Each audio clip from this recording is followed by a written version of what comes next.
Assalamualaikum warahmatullahi wabarakatuh. Berjumpa kembali dalam pembelajaran pendidikan agama Islam dan budi pekerti bersama saya, Danang Siswo Buntoro SPD.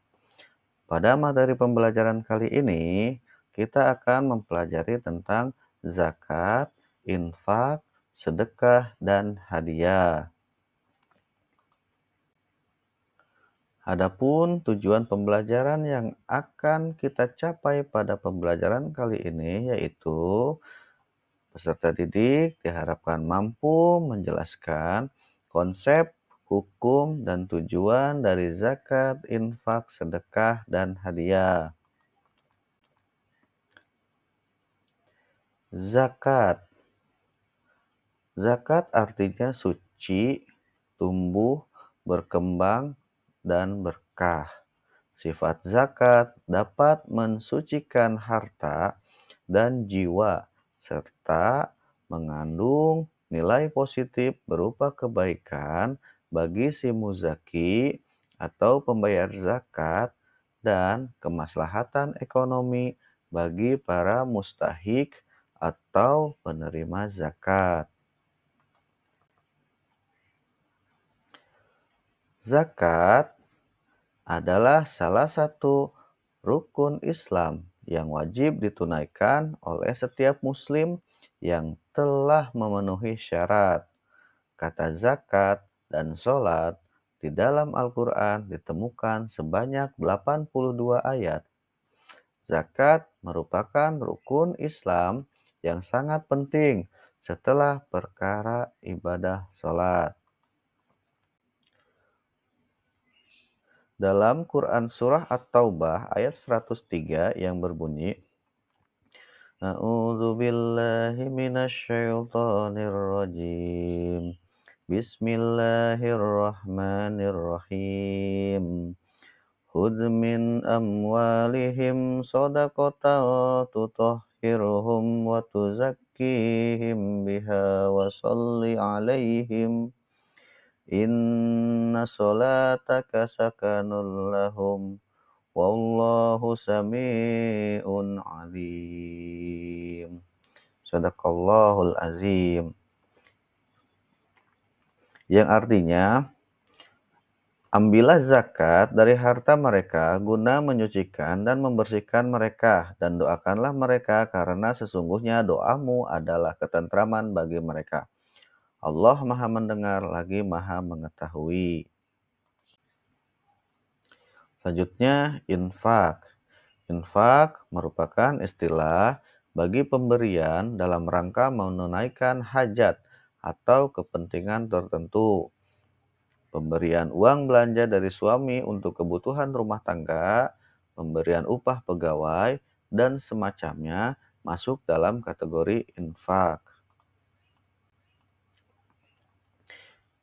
Bila infak ini dilakukan dengan tujuan mendapatkan pahala dari Allah Subhanahu wa taala, maka ia menjadi sedekah. Namun, bila infaknya dilakukan bukan dalam rangka mencari pahala, maka tidak disebut sebagai sedekah. Dalam Quran Surah Ali Imran ayat 92 yang berbunyi, A'udzu billahi minasyaitonir rajim. Bismillahirrahmanirrahim. Lan tanalul birra hatta tunfiqu mimma tuhibbun.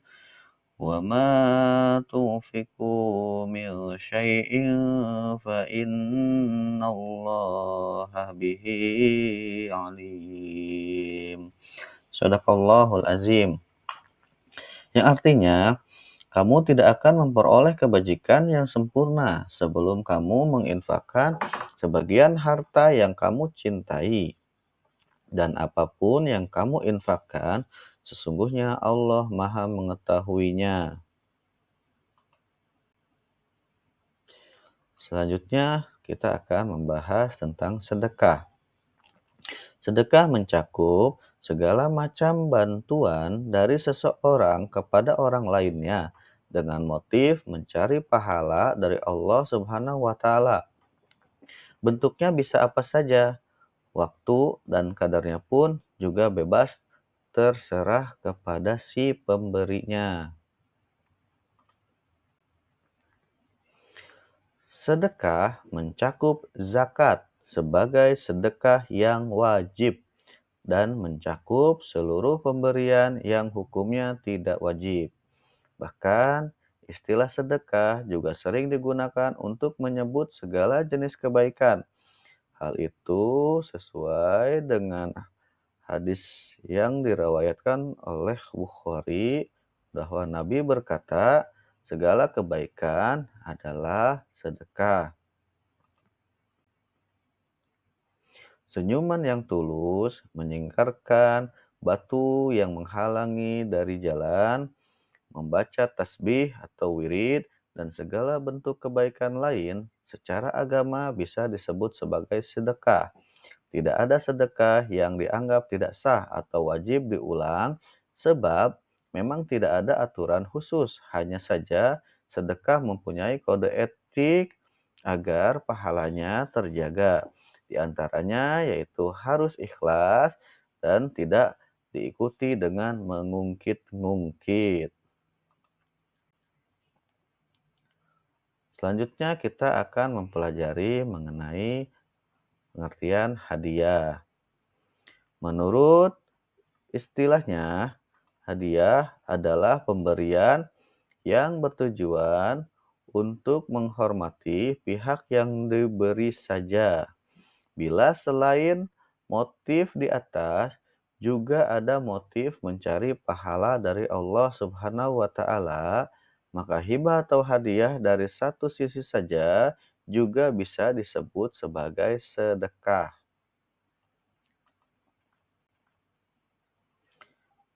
Hukum Hukum zakat adalah wajib bagi setiap muslim yang memenuhi syarat, sedangkan infak dan sedekah hukumnya adalah sunnah, dan hukum dari hadiah itu mubah atau boleh.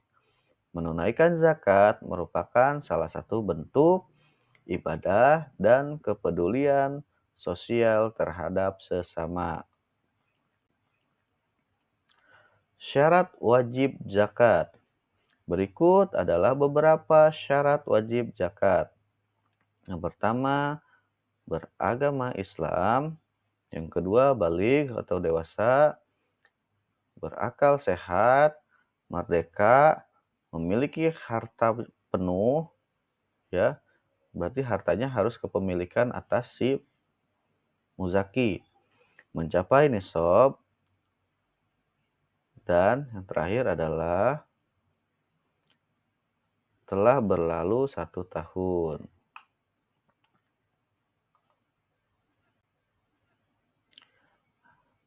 Jenis-jenis zakat.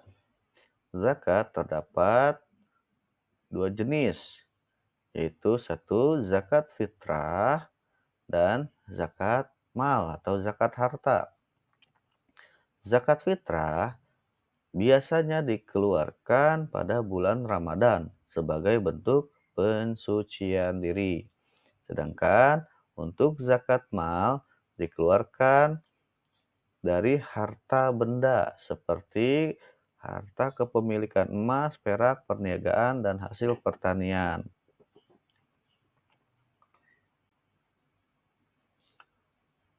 Nisab adalah batas minimal harta yang wajib dizakati. Setiap jenis harta memiliki nisab yang berbeda-beda. Beberapa contoh nisab zakat. Untuk kepemilikan emas, minimal adalah 85 gram. Jika kurang dari itu, maka tidak wajib dizakati. Dan perak adalah 595 gram.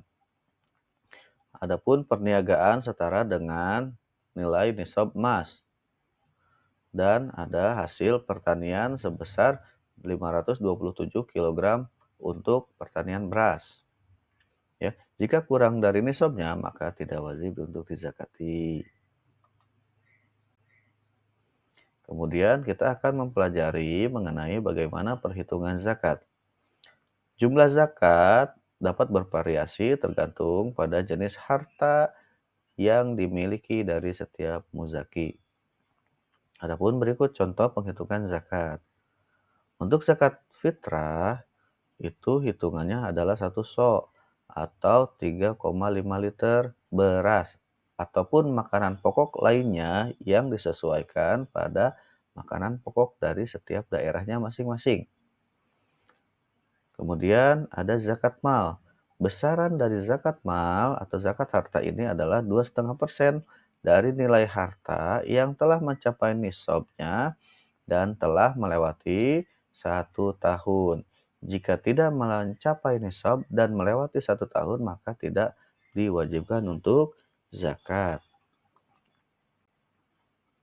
Kemudian, kita akan mempelajari tentang penyaluran zakat. Zakat yang telah dikumpulkan kemudian akan dibagikan kepada 8 golongan yang berhak menerima zakat, yaitu fakir atau orang yang tidak memiliki harta dan pekerjaan.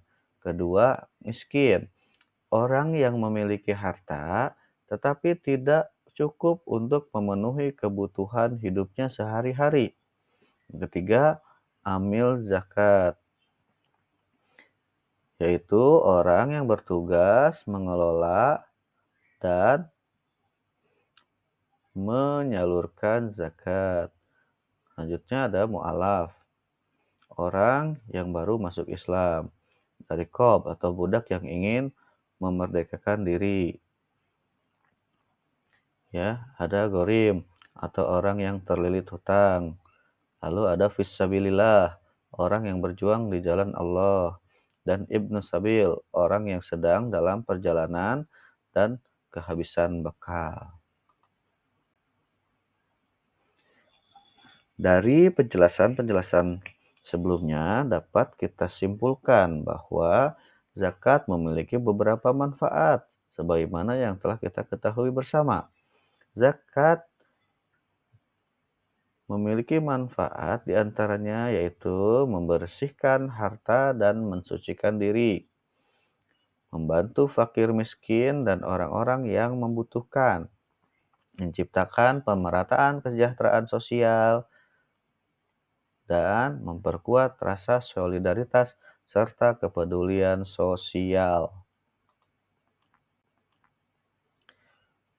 Sekian penjelasan dalam pembelajaran tentang zakat, infak, sedekah, dan hadiah. Semoga murid-murid sekalian dapat memahaminya. Jika masih ada yang tidak paham, kalian boleh mengulang video pembelajaran ini. Atas segala kesalahan dan kehilafan dalam penyampaian, saya secara pribadi memohon maaf. Terima kasih atas perhatiannya. Wallahul muwaffiq ila aqwamit thoriq. Wassalamualaikum warahmatullahi wabarakatuh.